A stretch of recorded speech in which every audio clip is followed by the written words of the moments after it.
everyone, my name's Keryl from Murrumbidgee Local Health District, and Amanda, a local mum, is here with me. Thanks for having us at your Wagga virtual story time this morning, and thanks to Chrissy and her team for having us come along to join in. It's a very different Wagga story time compared to last year, but nonetheless, thank you for being here. PANDA Week is Perinatal Anxiety and Depression Awareness Week, which gives us a chance to raise awareness of anxiety and depression and encourage mums and dads to seek help early. So having a new bub is usually a happy event, but it can also be a bit of a stressful time where many adjustments have to be made. Up to 1 in 10 new mums and 1 in 10 expecting dads struggle with anxiety and depression, but more than 1 in 7 new mums and up to 1 in 10 new dads are diagnosed with postnatal depression each year. But even more are thought to suffer with anxiety as well. So Amanda is one of those 1 in 7 mums, and Amanda has popped into virtual story time today to share a little bit about her journey. Welcome, Amanda. Hi. And thanks so much for being willing to chat today. So I'm just wondering, can we start off with a little bit about how many children you have and how old they are? Yes, well, I have 3 children. I have a 5-year-old, a 4-year-old, and an almost 2 this weekend. Oh, that's exciting. And because it is story time, can you tell me maybe what their favourite storybooks are? Yes, the older one absolutely adores the Where's Wally books, loves a bit of piranhas, don't like bananas, pretty much any book we give him to read. My youngest one absolutely adores Spot at the moment, and my middle child, she just likes to read a bit of Grug. Well, they sound like a really nice selection, but it also sounds like you've got your hands full with 3 small children and so close in age. So what would you say becoming a mum was like for you? It was a very mix of emotions,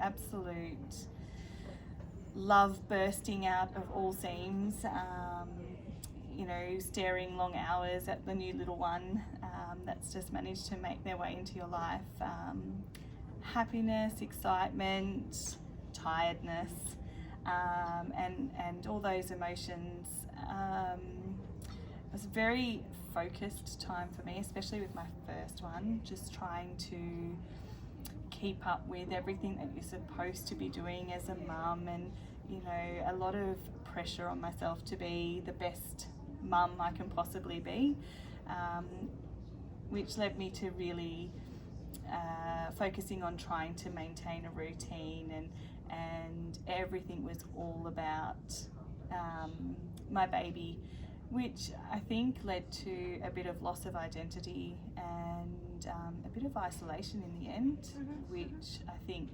then led into some more, I guess, down feelings and feelings of sadness and feelings of loss, loss of who I was, and I really felt like who I was Zach. Yeah, well, that's a real mixture of emotions there. Thanks for sharing that. Some would assume that what you were going through was just a normal part of becoming a new mum and wouldn't question the roller coaster of emotions. But what about you? When did you think that maybe what you were going through wasn't quite right? Well, I certainly put off these emotions for a long time because, like, as you say, many do feel like it is just a normal part of being a mum. But it was when I was feeling exhausted all the time, and I would be only partway through the day, and I feel like I would just have no energy left. And I thought, oh, maybe it's not getting much sleep, as new mums know very well, that tired feeling.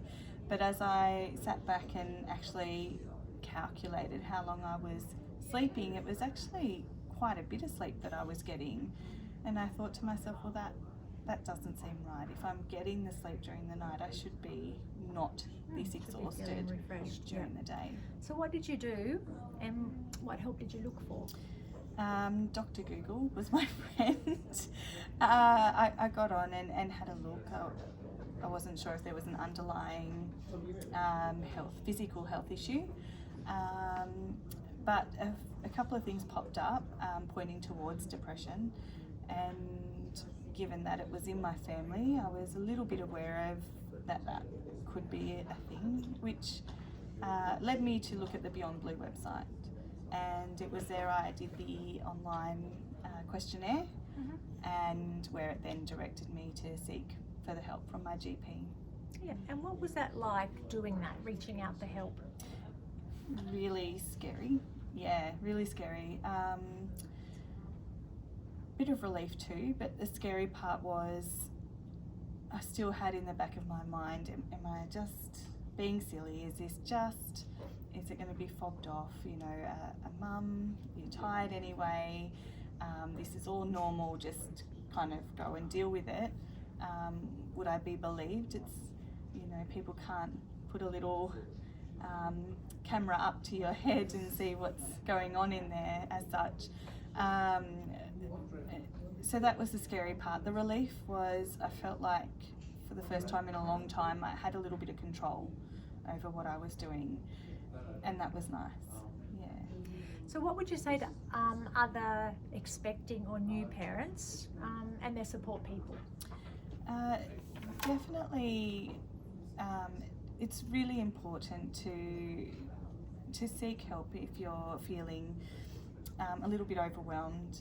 I mean, even if it's not depression or anxiety that you're feeling, because raising children is a big task, and always go back to that lovely saying about how raising children is the work of a community and not just one.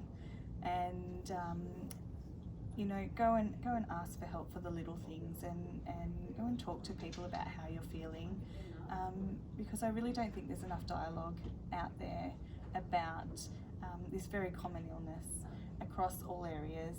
And I think, you know, the more we talk about it, the more normal it will seem, and the less isolated people will feel.